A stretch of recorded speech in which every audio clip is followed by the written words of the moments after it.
ریاض خصوصی رپورٹ اعجاز احمد طاہر روان Pakistan writers club ریاض PWC کے مرکزی صدر انجینئر نوید الرحمان نے جدہ سے ریاض آئے ہوئے سینئر صحافی روزنامہ جسارت کراچی کے بیورو چیف سید مسرت خلیل کے واپس جدہ جانے سے قبل آج اپنی اقامت گاہ پر ایک ٹی ریفریشمنٹ پارٹی کا خصوصی اہتمام کیا۔ اس موقع پر سید مسرت خلیل بطور مہمان خصوصی کلب کے فائنانس سیکرٹری زبیر احمد بھٹی،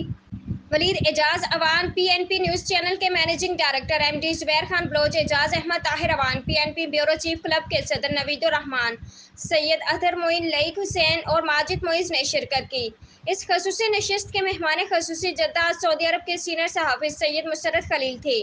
اس موقع پر سید مسرت خلیل نے کہا کہ یہاں پر شعبہ صحافت سے منسلک سب صحافی شوقیہ طور پر صحافت کر رہے ہیں اور اپنے اخبارات اور TV چینل کے ذریعے پاکستانی کمیونٹی کے مسائل کو اولویت دے کر حل کرنے کی کوشش کر رہے ہیں۔ صحافت ریاست کا چوتھا ستون کا درجہ بھی رکھتی ہے۔ اس مقدس پیشہ کو مد نظر رکھ کر ملک اور قوم کے بہترین مفاد کے لیے اپنا کلیدی کردار ادا کریں۔ سید مسرت خلیل نے کہا کہ پاکستان رائٹرز کلب PWC ریاض اپنے پلیٹ فارم کے ذریعے گراں قدر سماجی خدمات بھی سر انجام دے رہا ہے اور پاکستان کے تمام قومی تہواروں کو ہر سال باقاعدگی کے ساتھ منایا جاتا ہے، جس سے دونوں ممالک پاک سعودی اخوتی رشتوں کے اندر پختگی میں بھی اضافہ ہو رہا ہے۔